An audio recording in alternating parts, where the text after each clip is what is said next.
وجیہ نے ناراضگی سے اسے دیکھا تھا۔ پھر اپنی ماں سلطانہ بیگم سے کہنے لگی تھی، کہا بھی تھا میں نے آپ کو کہ بائی کی شادی بھی ساتھ ہی کر دیں، لیکن آپ نے میری بات نہیں مانی۔ سلطانہ بیگم نے ناراضگی سے شاہزم کو دیکھا۔ اتنی تو میں نے منتیں کی تھی، ایک سے ایک لڑکی دکھائی تھی، لیکن اسے کوئی پسند بھی نہیں آئی۔ کہہ رہا ہے کہ ابھی 2-3 سال تک شادی کرنے کا کوئی ارادہ نہیں۔ جی نہیں، ایسا کچھ نہیں ہوگا۔ میری شادی ختم ہوتے ہی آپ بائی کے لیے لڑکی دیکھنا شروع کر دیں، بلکہ ہم دونوں تلاش کریں گے۔ دیکھنا ایسی ہو جیسی بھابھی لے کر آؤں گی۔ شاہزم بائی کے لیے وہ ابھی سے پلان بنا رہی تھی۔ اچھا میری شادی کی فکر چھوڑو، وہ اپنی شادی کی فکر کرو۔ وہ جو ڈیزائنر لہنگا بنوایا تھا، اس بوتیک کی اونر کا فون آیا یا نہیں؟ یا پھر میں جا کر اسے پوچھوں؟ وجیہ نے فوراً ہی اس کے سامنے ہاتھ جوڑ دیے۔ نہیں بھائی، میں خود ہی پوچھ لوں گی۔ وہ جانتی تھی کہ شاہزم کا غصہ آسمان کو چھونے والا تھا۔ اگر اس کے لہنگے میں کوئی اونچ نیچ ہو جاتی تو وہ اسے خوب ذلیل کرتا۔ یہ نہیں سوچتا تھا کہ سامنے والا فون ہے، بس اس کے غصے سے ہی سارے گھر والے خوف کھاتے تھے۔ وجیہ کے کہنے پر وہ سر ہلاتے ہوئے کہنے لگا، ٹھیک ہے، صرف لہنگا تمہاری ذمہ داری پر بن رہا ہے، ورنہ تو میری طرف سے ساری تیاریاں کمپلیٹ ہیں، کسی قسم کی کوئی پریشانی نہیں۔ وہ اپنی ماں کو بتا رہا تھا۔ سلطانہ بیگم یہ سن کر مطمئن ہو گئی۔ تو یہ دونوں نکھٹو کہاں گھوم رہے ہیں؟ انہوں نے اپنے چھوٹے بیٹے شاہزین اور شاہزیب کے بارے میں پوچھا تو وہ مسکرا دیا۔ نکھٹو نہیں ہے، ایکو ساؤنڈ اور انٹری کی ساری تیاریاں وہیں دیکھ رہے ہیں۔ ہر طرف خوشیوں کی رونق اور چہل پہل تھی۔ وجیہ دل ہی دل میں رب کی شکر گزار تھی، جس نے اسے اتنی محبتوں سے نوازا تھا۔ لون کی درخواست جیسے ہی عثمان صاحب کے پاس آئی، ان کا ماتھا ٹھنکا تھا۔ سر، یہ مس نوال حسن ہیں، کہہ رہی تھی کہ بائی کی سرجری کے علاج کے لیے چاہیے۔ وہ آہستہ آہستہ واپس کر دیں گی۔ اچھا، بلائیں انہیں۔ وہ کچھ سوچتے ہوئے کہنے لگے، جی مس نیوال، آپ کو 10 لاکھ روپے لان چاہیے۔ جانتی بھی ہیں آج تک ہماری کمپنی میں اتنی بڑی رقم ہم نے کبھی کسی کو نہیں دی۔ جی سر، میں جانتی ہوں کہ ورکرز پر بہت بھروسہ کرنا بہت مشکل ہے، لیکن سر مجھے بہت ضرورت ہے، اتنی ضرورت کہ میں آپ کے سامنے ہاتھ پھیلانے سے بھی نہیں ہچکاؤں گی۔ بھائی ہے میرا چھوٹا، صرف 18 سال کا، ابھی تو اس کی آنکھوں نے خواب دیکھنے شروع کیے تھے، لیکن اتنی بڑی بیماری نے اسے جکڑ لیا کہ آج اگر علاج نہ ہوا تو وہ زندگی کی امید کھو بیٹھے گا۔ اس کی آواز میں تکلیف تھی۔ عثمان سر کو اس کی اس دردناک کہانی میں کوئی دلچسپی نہیں تھی کہ ان کے ہاتھ آیا ہوا اتنا بڑا ٹینڈر پلک جھپکتے میں کسی اور کے ہاتھ میں چلا گیا، اور یہ ٹینڈر چھیننے والا کوئی اور نہیں بلکہ ملک انڈسٹریز کا سپوت ملک شاہزم تھا۔ اسے 2 دن پہلے ہی پتہ چلا تھا۔ اتنا بڑا انٹرنیشنل کمپنی کا ٹینڈر حاصل کرنے کے بعد وہ خوشیاں منا رہے تھے، کیونکہ 2 دن بعد اس کی بہن کی شادی تھی، اور عثمان حمدانی کے دل میں نفرت اور حسد کی چنگاریاں پھوٹ رہی تھی۔ اسے ایک پل سکون نہ مل رہا تھا۔ بدلہ لینے کی خواہش نے اس کا جینا حرام کر رکھا تھا۔ عثمان نے ایک نظر سامنے کھڑی خوبصورت لڑکی کو دیکھا۔ سمپل سا سوٹ پہنے وہ حال سے بدحال نظر آتی تھی۔ وہ غربت کی پریشانی اس کے چہرے سے چھلکتی تھی۔ عثمان سر کو سوچتے دیکھ کر وہ دل ہی دل میں پریشان ہوئی۔ پھر جلدی سے کہنے لگی، سر میں آپ سے وعدہ کرتی ہوں کہ لون کے ادا ہونے تک میں کبھی بھی اس کمپنی سے ریزائن نہیں کروں گی۔ آپ چاہیں تو ایک کنٹریکٹ پر سائن کروا لیں مجھ سے۔ وہ اس کی منت سماجت کر رہی تھی۔ لان حاصل کرنے کے لیے نہال اس کے اکلوتے بھائی کی زندگی کا معاملہ تھا، اور اس کی ماں جسے وہ ہر روز تسلی دلاسا دے کر آتی تھی۔ عثمان حمدانی نے اس بات میں سر ہلایا، پھر وہ کہنے لگا، ٹھیک ہے، آپ کو لون چاہیے، مل جائے گا، لیکن اس کے لیے آپ کو میرا ایک کام کرنا پڑے گا۔ نہ کوئی کنٹریکٹ چاہیے، نہ ہی مجھے کوئی آپ کی گارنٹی کہ آپ لون واپس کریں گی یا نہیں کریں گی، لیکن 10 لاکھ کی رقم میں آپ کو دینے کے لیے تیار ہوں۔ بس اس کے لیے ایک چھوٹا سا کام کرنا پڑے گا۔ پھر اس کام کا سنتے ہی نیوال کا چہرہ سرخ ہو گیا تھا۔ سر، یہ آپ کیا کہہ رہے ہیں؟ آپ کچھ اور کہتے تو میں آپ کی بات کبھی نہ ٹالتی، لیکن سر یہ کام کرنا تو میرے لیے ناممکن ہے۔ میں کسی کی شادی میں جا کر رنگ میں بنگ ڈالوں، سب لوگوں نے مجھے گھیر لینا ہے۔ اگر انہوں نے پولیس بلوا لی تو کچھ نہیں، ایسا کچھ نہیں ہوگا، بس تم نے ایک بار جا کر ان کی خوشیوں کو ملیا میٹ کرنا ہے، جس طرح اس دن انہوں نے میری خوشی کو خاک میں ملایا تھا۔ میں چاہتا ہوں کہ وہ دونوں خاندان کسی طرح الگ ہو جائیں، ان کے درمیان نفرت کی دیوار قائم ہو جائے۔ اگر یہ دونوں خاندان ٹوٹیں گے تب ہی ان کا بزنس بھی تباہ ہوگا، ورنہ وہ ہر موڑ پر مجھے شکست دیں گے، کبھی اس بزنس انڈسٹری میں آگے بڑھنے نہیں دیں گے کسی کو۔ عثمان ہمدانی کے لہجے میں نفرت کی پھنکار تھی۔ پھر وہ اسے دیکھتے ہوئے کہنے لگا، کیا کمی ہے تم میں؟ تم خوبصورت ہو، ایک بار تیار ہو کر میک اپ کر کے ان کے سامنے جاؤ گی، دوبارہ وہ تمہیں پہچان بھی نہیں سکیں گے۔ عثمان ہمدانی سے خاموش دیکھ کر کہنے لگا، سوچ لو، تمہارے پاس 2 دن کا وقت ہے، 2 دن بعد ہی ان کی شادی ہے، اس کے بعد فیصلہ تمہارے ہاتھ میں ہے۔ تمہیں 10 لاکھ روپے چاہیے یا نہیں اپنے بھائی کے علاج کے لیے؟ اگر میرا یہ کام نہیں کرنا تو پھر میری طرف سے معذرت۔ یہ کہتے ہی آسمان سر نے اپنے سامنے رکھی فائل کھول لی تھی۔ نیوال نے وہیں کھڑے کھڑے ایک فیصلہ کیا تھا۔ ٹھیک ہے سر، مجھے آپ کی بات منظور ہے۔ یہ سن کر عثمان سر مسکرانے لگا۔ اچھا ٹھیک ہے، آپ نے بہت اچھا فیصلہ کیا ہے۔ 2 دن بعد آپ میرا کام کریں گی، اس کے بعد 10 لاکھ روپے کی رقم میں آپ کے حوالے کر دوں گا۔ تھینک یو سر، بہت شکریہ آپ کا۔ گہری سانس لیتی ہے وہ پلٹ گئی، حالانکہ اس کا معصوم دل کسی ننھے بچے کی طرح دھڑک رہا تھا۔ وہ ہرگز یہ کام کرنا نہیں چاہ رہی تھی، لیکن مجبوریاں، بے بسی، غربت نے اس سے بہت کچھ کرنے پر مجبور کر دیا تھا۔ ہر حال میں وہ نہال کے لیے 10 لاکھ روپے حاصل کرنا چاہتی تھی۔ آخر اس کی زندگی کا معاملہ تھا۔ بے بسی سے سوچتی وہ اپنی سیٹ پر بیٹھ گئی تھی۔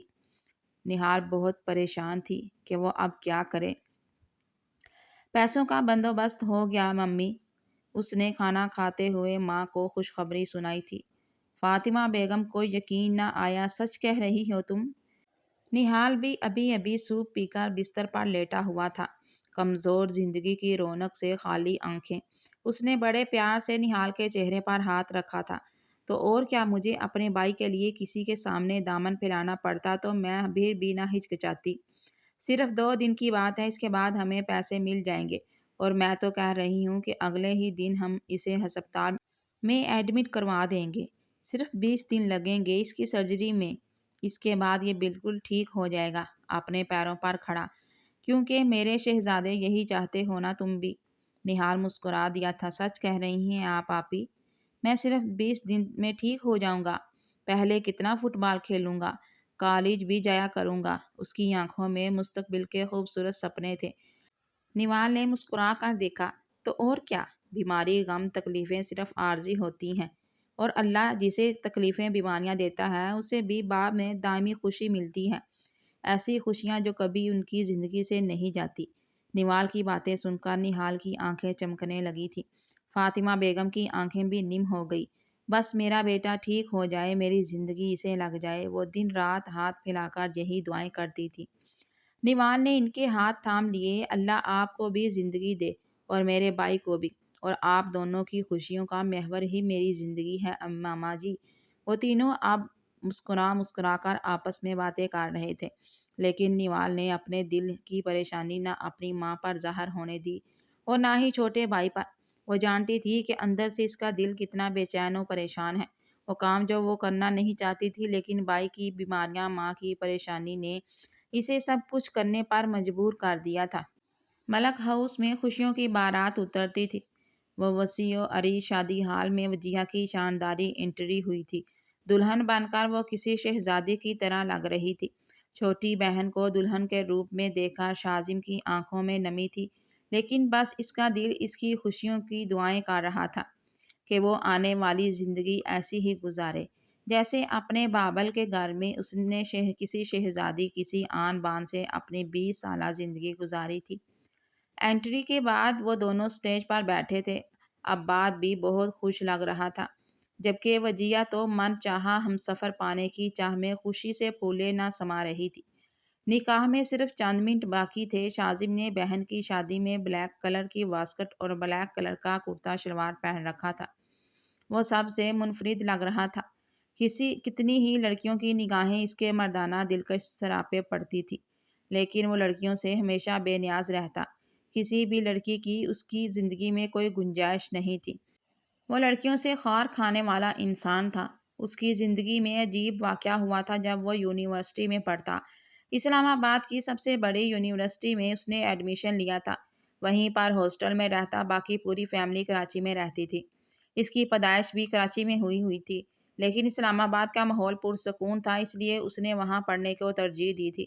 اس کا گہرا دوست تھا بازل، لیکن وہ نہیں جانتا تھا کہ وہ ایک لڑکی کے چکر میں پڑ کر اپنی زندگی برباد کر چکا ہے۔ جب تک اسے پتہ چلا بہت دیر ہو گئی تھی۔ اس لڑکی کے دھوکے نے بازل کی زندگی برباد کر دی۔ جب اس نے ایک خط لکھا اور پھر ہمیشہ کے لیے زہر آلود گولیاں کھا کر یہ دنیا چھوڑ دی، وہ حیران تھا کوئی کسی لڑکی کے لیے اپنی زندگی کیسے ختم کر سکتا ہے۔ اسے لڑکیوں کے نام سے بہت نفرت ہو گئی۔ بہت ہمیشہ ہی ان سے فاصلہ برقرار رکھنے کا عادی تھا۔ آج بھی اس کے خاندان کی لڑکیاں زارا، مایا، ہمنا اسے دیکھ کر ٹھنڈی آہیں بھر رہی تھی کہ یہ ہینڈسم مجیہ شخص نہ جانے کس کا مقدر بنے گا، جبکہ وہ ان کی نگاہوں سے بے نیازی شادی حال کے سارے انتظامات دیکھ رہا تھا۔ سب لوگ اسٹیج پر جمع تھے کیونکہ نکاح ہونے والا تھا، لیکن اچانک ہی لال رنگ کے خوبصورت جوڑے میں ملبوس لمبے لمبے بال، شانوں پر بکھرے، چہرے پر میک اپ، کانوں میں بالیاں اور ہاتھوں میں ڈھیر ساری چوڑیاں پہنے ایک لڑکی کی انٹری ہوئی تھی۔ اس لڑکی کو دیکھ کر سب چونک گئے تھے کیونکہ یہ لڑکی انجان تھی، کسی نے اسے شادی میں نہیں بلایا تھا، جبکہ وہ بے نیازی سے آگے بڑھتی چلی جا رہی تھی۔ شازم بھی اسے دیکھ کر چونکا تھا، جو سیدھی عباد کے سامنے جا کر کھڑی ہو گئی تھی۔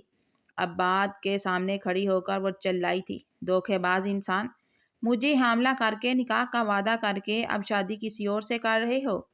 میں سوچ بھی نہیں سکتی تھی کہ تم مجھے اتنا بڑا دھوکہ دو گے۔ میرے ساتھ محبت کا کھیل کھیل کر خود دلہا بن کر کسی دوسری لڑکی کے سامنے کھڑے ہو، اور اس بچے کا کیا جو میری کھوک میں پل رہا ہے؟ اس کی بڑی بڑی آنکھوں میں آنسو تھے، جبکہ عباد آنکھیں پھاڑے حیرت سے سامنے کھڑی اجنبی لڑکی کو دیکھ رہا تھا۔ وجیہ کی آنکھیں پھٹی کی پھٹی رہ گئی۔ اسے ایسے لگ رہا تھا غم کے مارے ابھی اس کا دل پھٹ جائے گا۔ تبھی اس نے عباد کا بازو تھام لیا۔ پلک جھپکتے میں سب لوگ اسٹیج پر جمع ہو گئے تھے اور شازم بھی اس تماشے میں شریک تھا۔ حیرت سے اس سامنے کھڑی اجنبی لڑکی کو دیکھ رہا تھا، جو نہ جانے کیا کیا کہہ رہی تھی۔ کیا بکواس کر رہی ہو تم لڑکی؟ میں تمہیں نہیں جانتا اور تم مجھ پر جھوٹا الزام لگا رہی ہو۔ اچھا، اب اپنی ہونے والی دلہن کو دیکھ کر تم یہ سب کہہ رہے ہو، جبکہ تم نے مجھے وعدہ کیا تھا کہ مجھے دلہن بناؤ گے، مجھ سے شادی کرو گے، تبھی میرے ساتھ یہ سب کچھ کیا، اور آج جب میں حاملہ ہو گئی ہوں تو تم مجھے چھوڑ کر بھاگ گئے، اس لیے کیونکہ میں غریب ہوں؟ تو پھر شادی کا وعدہ کرنے کی کیا ضرورت تھی؟ اور یہ بچہ اب میں اسے کیا نام دوں گی؟ پورے شادی حال میں ہلچل مچ گئی۔ شازم کی غصے سے بری حالت ہو گئی۔ اس کا بس نہ چل رہا تھا، یا اس لڑکی کو ختم کر دے یا پھر اپنے سامنے کھڑے عباد کو۔ اچانک ہی اسے اس شخص سے سخت نفرت محسوس ہوئی جو اس کی لاڈلی بہن کا شوہر بننے والا تھا۔ اون صاحب اور عبید بھی اس لڑکی کو دیکھ رہے تھے۔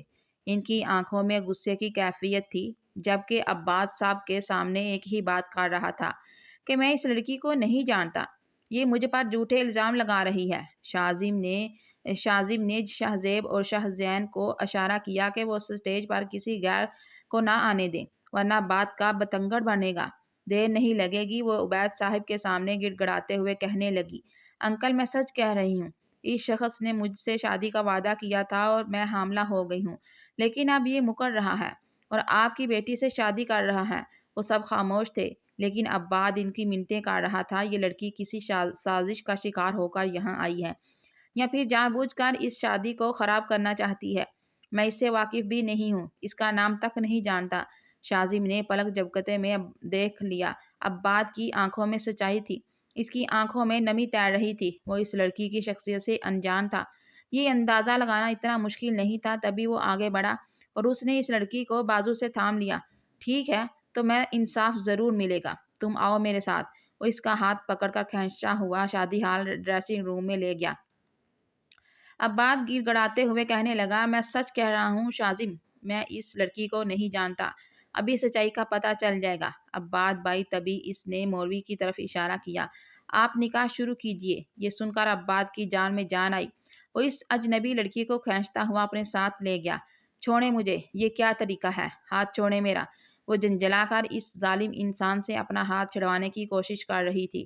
سختی سے ہاتھ پکڑنے کی وجہ سے اس کی کلائی میں کئی چوڑیاں کھب گئی تھی۔ تکلیف اور اذیت سے اس کا جسم کانپنے لگا۔ جبکہ شاذم نے اسے ڈریسنگ روم میں لا کر کمرے کا دروازہ بند کر دیا تھا۔ اس کی آنکھیں سرخ ہو رہی تھی۔ لڑکی کا نازک دل خوف سے کانپنے لگا۔ چہرے کی رنگت تو بالکل پیلی پڑ گئی تھی۔ سچ سچ بتاؤ، کس کے کہنے پر یہاں سازش کرنے آئی ہو؟ کیا مقصد ہے تمہارا؟ شاذم کی زہر اگلتی آنکھیں اس کے چہرے پر تھیں۔ وہ اس کے اتنے نزدیک کھڑا تھا کہ اس جلستی ہوئی سانسیں لڑکی کے چہرے پر تھیں۔ میں سچ کہہ رہی ہوں، عباد ملک نے مجھ سے شادی کا وعدہ کیا تھا۔ وہ دھوکے باز شخص ہے۔ میں کسی کے کہنے پر نہیں آئی ہوں، بلکہ انصاف لینے آئی ہوں۔ ٹھیک ہے، ابھی انصاف تمہیں ملے گا۔ میں پولیس کو کال کر رہا ہوں، وہ آ کر تمہیں لے جائے گی، پھر تم ان سے ہی انصاف مانگنا۔ تمہاری بدنامی ہوگی اور تمہیں انصاف ملے گا۔ یہ سن کر نیوال کا چہرہ خوف سے پیلا پڑ گیا تھا۔ پولیس کا نام سن کر اس کا رہا سہا حوصلہ بھی جواب دے گیا۔ نہیں نہیں، خدا کے لیے آپ پولیس کو فون مت کیجیے گا، وہ شاذم کے سامنے گڑ گڑانے لگی۔ میں چلی جاؤں گی یہاں سے۔ شاذم نے نفرت سے اسے گھوڑا تھا۔ جاؤ گی، لیکن جانے سے پہلے بتا کر جاؤ گی کہ کس کے کہنے پر یہاں آئی ہو؟ تمہارا کیا مقصد تھا؟ اس کی آنکھوں میں غصے کی آگ تھی۔ اتنا غصیلا شخص نیوال نے اپنی زندگی میں پہلے کبھی نہیں دیکھا تھا۔ وہ مجھے عثمان درانی دراصل کسی کی زندگی کا سوال کپ کپاتے لہجے میں وہ اپنی بات بھی مکمل نہ کر پائی تھی۔ شاذم نے نفرت سے اسے دھکا دیا تھا۔ اوہو، تم جیسی لڑکیاں پیسوں کے لیے کچھ بھی کر سکتی ہیں، چاہے وہ کسی کا بستر گرم کرنا ہو یا پھر کسی کی زندگی برباد کرنی ہو۔ میں اس شخص کے اوچھے ہتھ کنڈوں کو خوب اچھے سے سمجھتا ہوں۔ خیر، اس سے نمٹنا تو میرا کام ہے، لیکن تمہیں تو میں پولیس کے حوالے کروں گا۔ تم ایک سازش، ایک مقصد کے لیے یہاں آئی ہو، میری بہن کی زندگی برباد کرنے، اس کی شادی تڑوانے کے لیے۔ یہ سوچا بھی کیسے تم نے؟ وہ اسی وقت نمبر ڈائل کر رہا تھا۔ نیوال نے ایک دم اس کے سامنے ہاتھ جوڑ دیے۔ آنسو کا دریا تھا جو اس کی آنکھوں سے بہنے لگا۔ نہیں نہیں، خدا کے لیے ایسا مت کیجیے گا۔ میری ماں جیتے جی مر جائے گی۔ میں خاموشی سے چلی جاؤں گی یہاں سے بنا کچھ کہے، لیکن آپ پولیس کو مت بلائیں۔ وہ گڑ گڑا کر اس کے قدموں میں بیٹھنے لگی تو ایک دم ہی شاذم پیچھے ہو گیا۔ حیرت سے اس لڑکی کو دیکھنے لگا، پھر گہری سانس لے کر کہنے لگا، ٹھیک ہے، ہال کے پچھلے دروازے سے نکلتی چلی جاؤ اور دوبارہ پلٹ کر یہاں مت دیکھنا۔ نیوال کی آنکھوں میں آنسو تھے۔ وہ ایک ہی دم پلٹ گئی تھی۔ وہ 2-3 لوگوں نے اسے ہال سے نکلتے ہوئے دیکھا، لیکن شاذم نے ایک گہری سانس لی تھی۔ باہر جا کر وہ عباد کے کان میں سرگوشی کرتے ہوئے کہنے لگا، میں نے معاملہ سنبھال لیا ہے۔ Do not worry, enjoy your wedding. یہ سن کر عباد بھی مطمئن ہو گیا، لیکن وجیہہ کے چہرے پر ناراضگی تھی۔ وہ اس کی طرف دیکھ بھی نہیں رہی تھی۔ اب اسے بھی منانا باقی تھا۔ یہ سن کر عباد بے چارگی سے اسے دیکھنے لگا۔ اس چھوٹے سے ہنگامے کے بعد شادی خیر و عافیت سے ہو گئی۔ پھر وجیہہ رخصت ہونے لگی، لیکن اس کی آنکھوں میں آنسو تھے۔ مما پاپا سے گلے لگ کر وہ آنسو بہانے لگی، پھر شاذم کے سینے سے لگ کر رونے لگی تو شاذم نے اس کے کان میں سرگوشی کی، بس رونا دھونا نہیں ہے، ایک قدم کے فاصلے پر تو تمہارا سسرال ہے، پھر اتنے آنسو کس لیے؟ اس بات پر وجیہہ نے اسے گور کر دیکھا تھا، لیکن اس کے چہرے پر مسکراہٹ آ گئی تھی۔ بابل کی ڈھیروں دعائیں لیتی وہ آخر اپنے سسرال رخصت ہو گئی تھی۔ شاذم نے بھی خدا کا شکر ادا کیا کہ سازشی لوگوں کی کوششیں ناکام ہو گئی اور ان کی خوشیوں کے رنگ میں بنگ نہیں پڑا۔ وہ بہت ہی خدا کا شکر ادا کرنے لگے اور اللہ کا نام لے کر انہوں نے اپنی بہن کو رخصت کیا۔ نیوال ٹوٹی بکھری حالت میں اس شادی ہال سے باہر نکلی تھی۔ اسے کچھ ہوش نہیں تھا۔ پیدل گھر کی طرف جاتے ہوئے اس کا دماغ بالکل معوف ہو چلا تھا۔ یہ کیا کیا اس نے عثمان سار کی باتوں میں آ کر؟ اس نے اپنی زندگی کے ساتھ کھیل کھیلا۔ آخر وہ درندہ صفت شیطانی انسان پولیس بلا لیتا ہے جس کی آنکھوں میں نفرت اور غصے کی آگ تھی، تو اس کی عزت کہاں جاتی؟ شادی ہال میں سب موجود لوگوں کے سامنے پولیس اسے گرفتار کر کے لے جاتی، پھر اس کے منہ سے سچ اگلواتی، اس کی عزت 2 کوڑی کی رہ جاتی۔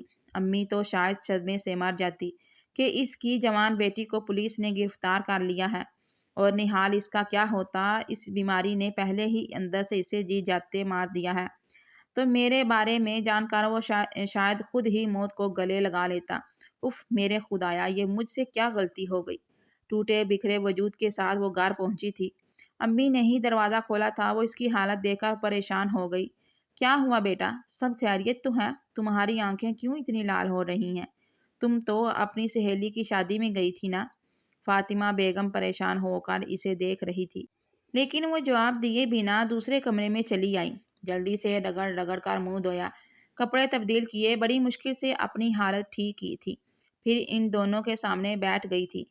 وہی مسکراتا ہوا چہرہ، لیکن اندر ایک طوفان برپا تھا۔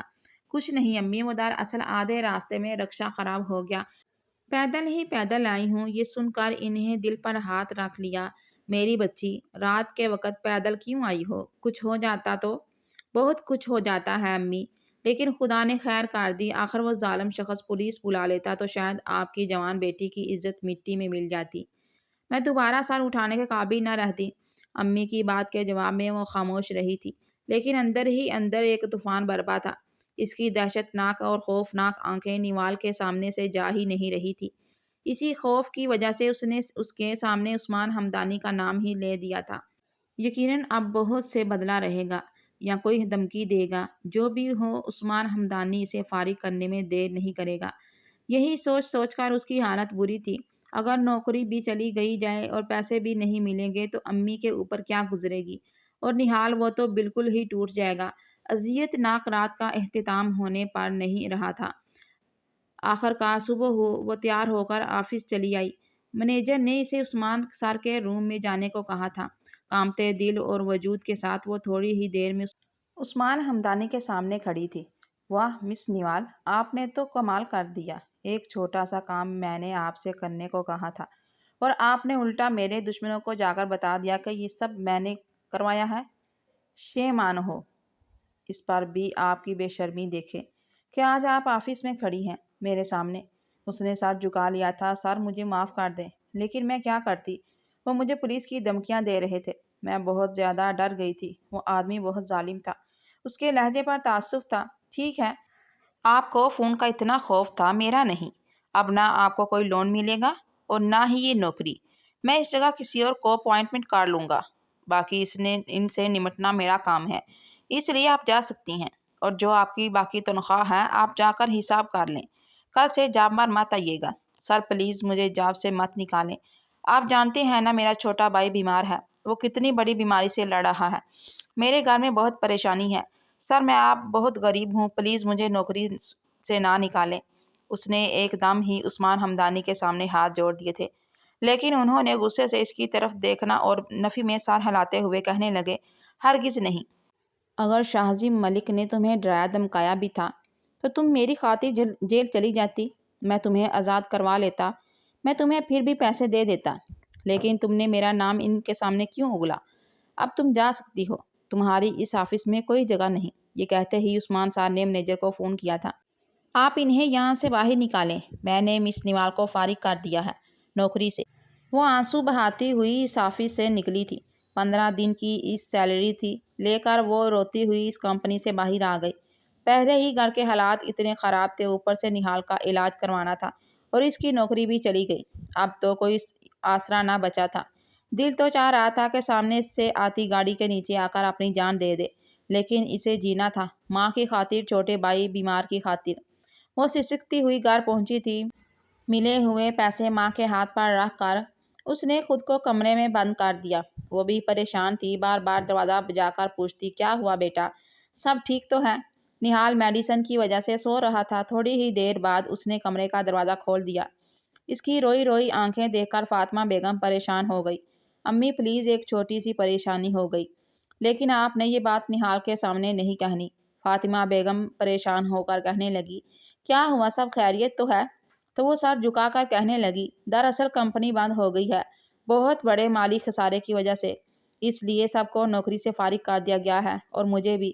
یہ سن کر ان کی آنکھیں پھٹی کی پھٹی رہ گئی تھی۔ پھر وہ حیرت سے کہنے لگی، لیکن تم تو کہہ رہی تھی کہ تمہیں لون ملے گا، 10 لاکھ روپے تو تم نے بات کر لی ہے اپنے سر سے، اور آج تم یہ بڑی خبر سنا رہی ہو۔ انہوں نے رونا شروع کر دیا تھا تو وہ ماں کو تسلی دیتے ہوئے کہنے لگی، پریشان مت ہو، خدا ہی وسیلہ بنائے گا، اس نے انسانوں کے لیے بہت رحم و کرم کے راستے بنا رکھے ہیں، آپ پریشان مت ہوں۔ بس یہ بات نہال کو مت بتانا، وہ بلا وجہ پریشان ہو جائے گا۔ ٹھیک ہے بیٹا، ان کی آواز میں مایوسی تھی، لیکن بیٹا اس کے کچھ ضروری ٹیسٹ ہونے ہیں، تمہیں یاد نہیں؟ پچھلی بار ڈاکٹر نے کہا تھا تو وہ کہنے لگی، امی 1-2 دن میں کروا لوں گی میں اس کے ٹیسٹ۔ آپ پریشان مت ہوں پلیز، اور میں کل ہی دوسری نوکری تلاش کروں گی۔ دیکھنا مجھے اسی مہینے نوکری مل جائے گی، لیکن آپ نے بالکل بھی پریشان مت ہونا ہے۔ وہ خود سے زیادہ ماں کو تسلی دے رہی تھی۔ نوکری ہاتھ سے چلے جانے کے بعد وہ پہلے سے زیادہ مایوس ہو گئی تھی۔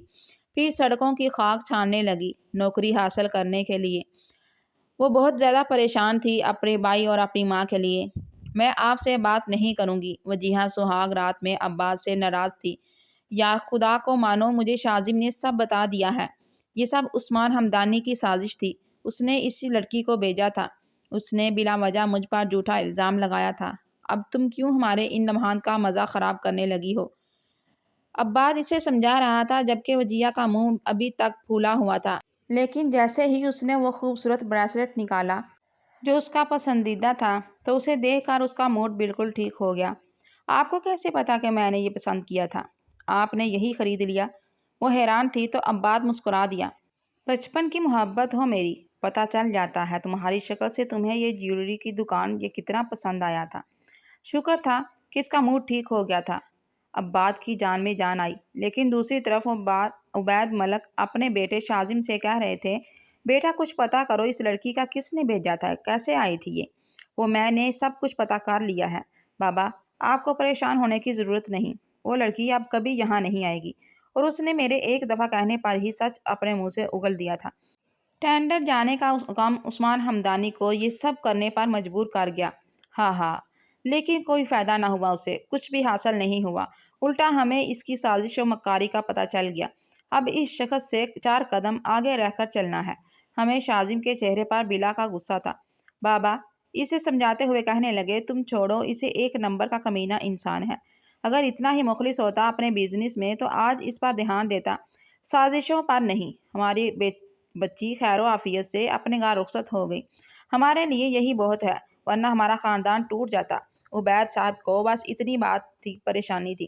شاذم نے ان کے کندھے پر ہاتھ رکھا، میرے ہوتے ہوئے آپ کو کوئی پریشانی لینے کی کوئی ضرورت نہیں۔ شاذم ملک اس خاندان کے نزدیک آنے والے ہر خطرے کو پہلے ہی دور کر دے گا۔ اسے شدید غصہ تھا، وہ عثمان ہمدانی سے بدلہ بھی لینا چاہتا تھا، لیکن بابا نے منع کر دیا۔ آنے والے انٹرنیشنل کلائنٹ کی ڈیلنگ پر دھیان دو، ادھر ادھر کے چکروں میں نہ پڑو۔ یہی وجہ تھی کہ ان کا بزنس آسمان سے باتیں کرتا تھا۔ شاذم نے ان کے کہنے پر اس بات میں سر ہلا دیا۔ وہ اپنے کاروبار کے بارے میں سوچنے لگا اور اس کو آگے بڑھانے کی کوشش کرنے لگا۔ رات دن سڑکوں پر خوار ہونے کے بعد اسے کہیں جا کر ایک چھوٹی فیکٹری میں نوکری ملی تھی، لیکن تنخواہ بہت کم تھی۔ مجبوری کا نام شکریہ، وہ وہیں پر نوکری کرنے لگی، لیکن گھر کے حالات بد سے بدتر ہوتے جا رہے تھے۔ دوسری طرف نہال کی آنکھوں میں جیسے زندگی کی جوت بجھتی جا رہی تھی۔ فاطمہ بیگم بیٹے کو دیکھ کر تو نہ آنسو بہاتی، لیکن اکیلے میں اسے کہتی رہتی، ہم کچھ نہیں کر پائیں گے بیٹا، ایک دن نہال ہمارے ہاتھوں سے چلا جائے گا۔ ایسا کچھ نہیں ہوگا امی، وہ ماں کو تسلی ہی تسلی دیتی رہتی۔ اس دن بھی نہال کو ساتھ لیے وہ اس چھوٹے سے ہسپتال میں اس کے ٹیسٹ کروانے چلی آئی۔ اتنے پیسے نہیں تھے کہ کسی پرائیویٹ لیبارٹری سے اس کے مہنگے ٹیسٹ کروا لیتی۔ نہال سر جھکائے بینچ پر بیٹھا تھا، جبکہ وہ اس کے قریب کھڑی ہاتھ میں پرچی لیے اندر جانے کا انتظار کر رہی تھی۔ تبھی ہسپتال میں ایک ہلچل سی مچ گئی تھی۔ پتہ چلا کہ ہاسپٹل میں کوئی نئی مشینری ICU میں ایڈجسٹ کی جا رہی ہے، جو کہ باہری ملک سے منگوائی گئی تھی۔ لاکھوں کی مشینری مریضوں کی سہولت کے لیے اس ہسپتال میں کسی بہت بڑے بزنس مین سے عطیہ کی تھی۔ سب لوگ اس کے آگے پیچھے گھوم رہے تھے۔ ہسپتال کی انتظامیہ، ہاسپٹل کا انچارج اس کے ساتھ ساتھ چلتا اس مشینری کے بارے میں ہی آگاہی دے رہا تھا، جبکہ وہ سر ہلاتا مریضوں کے لیے انتظامات دیکھ رہا تھا۔ ہر سال لاکھوں کا فنڈ وہ یہاں پہنچاتا تھا، اور وہ فنڈ کیسے استعمال ہو رہا ہے اس کا پتہ لگانا بھی ضروری تھا۔ تبھی وہ آج خود یہاں کے انتظامات دیکھنے آیا تھا۔ تبھی ہسپتال کی راہداری سے گزرتے ہوئے اس کی نظر سامنے کھڑی اس لڑکی پر پڑی، اور اس کے قدم وہیں پر رک گئے۔ ظاہر وہ ہسپتال کے انچارج سے باتیں کر رہا تھا، لیکن نظریں اس لڑکی پر تھیں۔ وہ اسے پلک جھپکتے میں پہچان گیا تھا۔ نوال جو ہاتھوں میں نہال کی میڈیکل فائل پکڑے اس پر نظر جمائے کھڑی تھی، اسے اپنا ہوش بھی نہیں تھا، لیکن شاذم مسلسل اسے دیکھ رہا تھا۔ اس دن یہ لڑکی بہت میک اپ، جیولری اور بھاری کپڑوں میں اس کے سامنے آئی تھی، لیکن آج وہ عام اور بالکل سادہ کپڑوں میں پہچانی بھی نہیں جا رہی تھی۔ وہ اس کی موجودگی سے بالکل بے خبر تھی۔ تبھی کسی نے اسے اندر آواز لگائی تو وہ نہال کے گال پر ہاتھ پھیرتی اندر ڈاکٹر کے روم میں چلی گئی تھی۔ پیچھے وہ لڑکا اکیلا بیٹھا رہ گیا۔ شاہ نے اس لڑکے کے چہرے کی طرف دیکھا۔ بمشکل 18-17 سال کا نوعمر لڑکا، آنکھوں کی جوت بجھی ہوئی، زندگی کی امید سے خالی تھی۔ اس کے چہرے پر زردی اور کمزوری وجود وہ شکل سے ہی بیمار لگ رہا تھا۔ وہ اچانک ہی اس کے سامنے جا کر کھڑا ہو گیا۔ یہ پیشنٹ کس کے ساتھ ہے؟ اس کے پوچھنے پر ہاسپٹل انچارج کے ہاتھ پاؤں پھول گئے تھے۔ سر، یہ نئے پیشنٹ ہیں، آج ہی آئے ہیں، شاید ٹیسٹ وغیرہ کروانے کے لیے۔ ٹھہریے، میں پتہ کرتا ہوں۔ تبھی ڈاکٹر کے روم سے نہال باہر آئی تھی اور اپنے سامنے کھڑے شاہ ملک کو دیکھ کر خوف و دہشت سے اس کی آنکھیں پھیل گئی تھیں، جبکہ وجود کانپنے لگا۔ شاہ کے چہرے سے صاف ظاہر تھا کہ اس نے اسے پہچان لیا ہے۔ تبھی ہاسپٹل انچارج نہال سے کہنے لگا، کس سلسلے میں آپ اپنے پیشنٹ کو لے کر آئی ہیں؟ سر، تفصیل جاننا چاہتے ہیں؟ جی۔ وہ نہال، اٹھو، ہم دوسرے ہاسپٹل میں چلے جاتے ہیں۔ اس نے اچانک ہی چھوٹے بھائی کو اٹھایا تھا، جبکہ وہ حیران رہ گیا۔ کیا ہوا آپی؟ سب خیریت تو ہے؟ کمزور آواز میں کہتا ہوا وہ حیران تھا، لیکن نہال نے اچانک ہی اپنا پرس اس کی فائلز اور نہال کو کھڑا کیا تھا۔ چلو ہم دوسرے ہاسپٹل میں چلتے ہیں، میں اس میں تمہارا علاج نہیں کرواؤں گی۔ ہاسپٹل انچارج اور سامنے کھڑے شاہ ملک کو اس نے مکمل نظر انداز کیا اور چھوٹے بھائی کو لے کر اس ہاسپٹل سے نکل آئی، جبکہ ہاسپٹل کا انچارج شاہ ملک کے سامنے معذرت کر رہا تھا۔ میں معذرت خواہ ہوں، دراصل نہ جانے اس لڑکی کو کیا ہوا، ورنہ ہمارے ہاسپٹل کا انتظام بہت اچھا ہے، یہاں کوئی بھی پیشنٹ بغیر علاج کیے واپس نہیں جاتا۔ وہ وضاحتیں دے رہا تھا، لیکن شاہ ملک من ہی من میں مسکرا رہا تھا۔ وہ سمجھ گیا تھا کہ نہال اسے دیکھ کر ہاسپٹل سے واپس چلی گئی ہے۔ شاید وہ ساتھ میں کم عمر نوجوان اس کا بھائی تھا۔ وہ کچھ سوچنے پر مجبور ہوا۔ اس کے چہرے پر مجبوریاں، بے بسی اور غربت کی داستان رقم تھی۔ اس لڑکی سے دوبارہ ملنا پڑے گا، کچھ سوچتے ہوئے اس نے فیصلہ کیا تھا۔ وہ سوچ میں پڑ گیا۔ سوچتے سوچتے آخر وہ بیٹھ گیا۔ آفس میں بیٹھا وہ مختلف فائلز دیکھ رہا تھا۔ تبھی اچانک ذہن میں کوئی بات آئی۔ اس نے اپنی جیب سے موبائل نکال لیا۔ موبائل کی گیلری میں سے ایک تصویر اس کے سامنے آئی تھی۔ تھوڑی دیر بعد مینیجر نیازی اس کے سامنے کھڑا تھا۔ مجھے اس لڑکی کے بارے میں معلومات چاہیے، نیازی۔ جی سر، میں جلد معلومات آپ کے سامنے شیئر کروں گا، یہ کہہ کر وہ چلا گیا تھا۔ پھر 2 دن بعد وہ اس کے پاس آیا تھا۔ سر، اس لڑکے کا نام نہال حسن ہے، یہ ایک عام چھوٹے سے محلے میں رہتی ہیں۔ پہلے عثمان ہمدانی کے پاس نوکری کرتی تھی، لیکن نامعلوم وجوہات کی بنا پر اسے نوکری سے نکال دیا گیا۔ اب یہ شاہ انڈسٹریز میں ایک معمولی سی جاب کر رہی ہیں۔ سر، اس کی والدہ ہیں، والد نہیں، اور ایک چھوٹا سا بھائی ہے جو 2-3 سالوں سے بیماری سے لڑ رہا ہے۔ گھر کے حالات بہت خراب ہیں، بس یہی پتہ چلا ہے، اور کوئی ایسی ویسی بات نہیں پتہ چلی اس لڑکی کے بارے میں۔ نیازی کی بات پر وہ سر ہلانے لگا۔ گھر میں غربت، بیماری، بھائی جاب کرتی ہوں، جوان بہن، ایک بے بس اور مجبور کرنے والی زندگی تھی۔ وہ سمجھ گیا کہ وہ لڑکی جو ایک غریب گھرانے سے تعلق رکھتی تھی، کیوں اتنے بڑے شادی ہال میں آ کر ہنگامہ کرنے پر مجبور ہوئی، وہ بھی عثمان ہمدانی جیسے غلیظ اور شیطان صرف انسان کی باتوں میں آ کر۔ شاید اس نے اسے کوئی لالچ دیا ہوگا، پیسوں کا یا پھر اس کے بھائی کے علاج کا۔ مسلسل اس کا دماغ کچھ سوچنے پر مجبور تھا۔ جس طرح شاہ ملک کو پہچان کر وہ اپنے بھائی کو لے کر اس ہاسپٹل سے چلی گئی تھی، اسے دیکھ کر صاف ظاہر تھا کہ وہ معاملہ دوبارہ نہیں کھلتے ہوئے دیکھنا چاہتی تھی۔ لیکن شاہ کا ایسا کوئی ارادہ نہیں تھا، اور نہ ہی اسے ڈھکے چھپے معاملے کو وہ دوبارہ اٹھانا چاہتا تھا۔ اس کی بہن خوش تھی یہ بات کے ساتھ۔ آج کل وہ دونوں سوئٹزرلینڈ گئے ہوئے تھے اپنے ہنی مون پہ۔ شاہ کچھ سوچنے پر مجبور ہوا۔ نہ جانے کیوں اس کا دل چاہ رہا تھا کہ وہ اس لڑکی کی مدد کرے، اور اس کے چھوٹے بھائی کی بھی، جو زندگی کی امید پانے کی اس ہاسپٹل میں بیٹھا تھا۔ ایک مبہم سا خیال اس کے ذہن میں آیا تو مسکرا دیا تھا۔ لڑکی کی بے بس اور مجبور آنکھیں اس کے سامنے تھی۔ نہال حسن، تم سے دوبارہ ملاقات کرنی پڑے گی، اور نہ جانے کیوں مسکرا رہا تھا۔ کون لوگ ہو تم، اور میرے بیٹے کو کہاں لے کر جا رہے ہو؟ فاطمہ بیگم کی